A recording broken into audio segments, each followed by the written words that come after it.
A revisit to A.D. Kret 7's review of Mass Effect 3, written on March 6, 2012.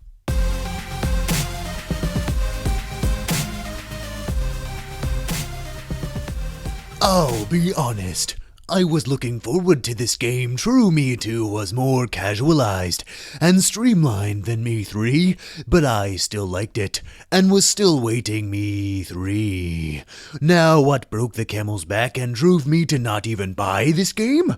Where to begin for starters, it keeps Me 2's lobotomized leveling up system, which is Thel-At's instance of any RPG in it, on top of what they included some bulking meathead Jersey Shore wannabe into the crew, and in addition gave Ashley facial reconstructive surgery so she doesn't even look like the same person. On top of that, we have Day 1 DLC, yes, that's right, Day 1 DLC. The DLC, of course, contains a Prothean character. You know, the characters that were supposedly genocide in Me 1? They apparently turned into collectors in Me 2 who were then all wiped out. Now apparently there is one left, and for the first time you can have a Prothean squad mate. Oh! One last thing, he costs $9.99 on day of release, so pay up.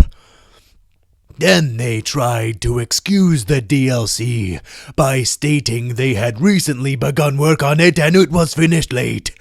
Gee, BioWare, then explain why they knew of him in early 2011.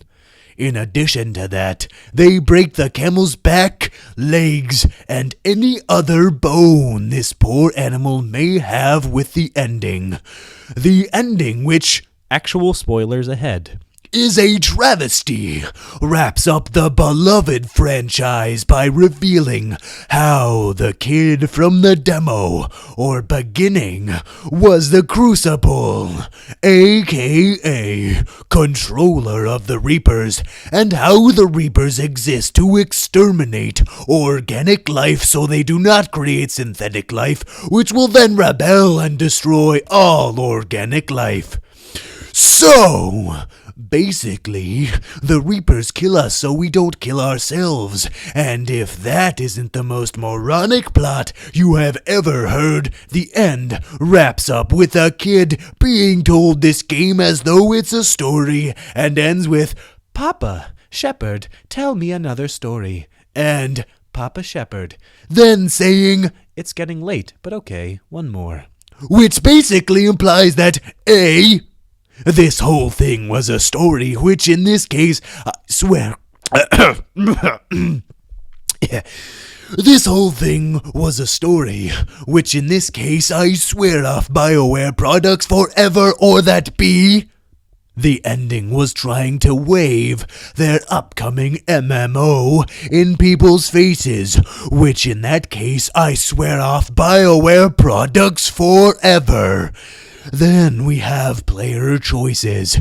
The choices in the game are gathered from Me 1 and Me 2 to accumulate and finally reveal what consequences these choices will have in the final battle against Reapers.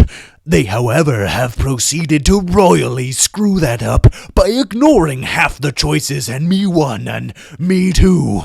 Rachni exterminated, doesn't matter, there's some behind the orange juice in the great big galaxy fridge. What the fuck? Destroyed or kept the collector base? Bah, who cares?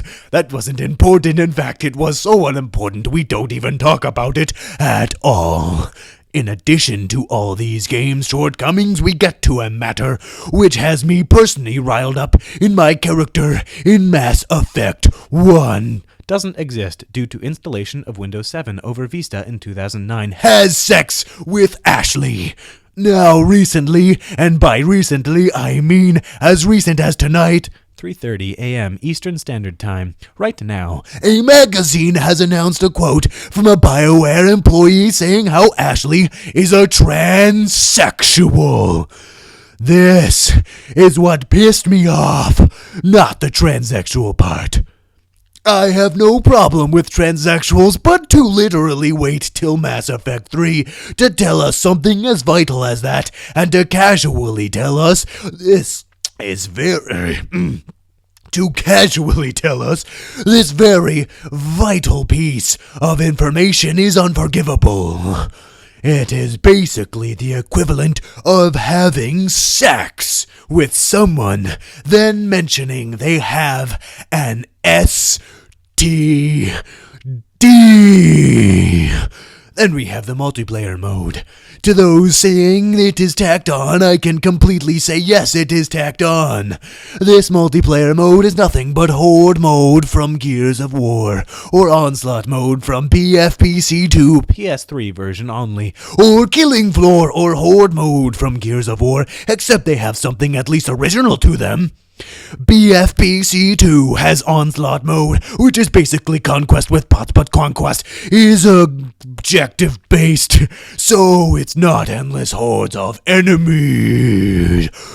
Gears of War invented Horde mode, which is the first to do something wave-based. Killing Floor has a shop, mid-wave, which you can use to buy new weapons since you start out with a pistol to begin with.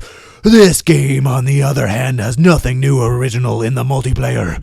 The only reason I can fathom even having a multiplayer mode is to attract some of the Call of Duty kiddies to play it. Except they fail to see that people who play COD will never play a game like Mass Effect 3. That's about it for my review of this waste of money. 121 of 199 users found this helpful.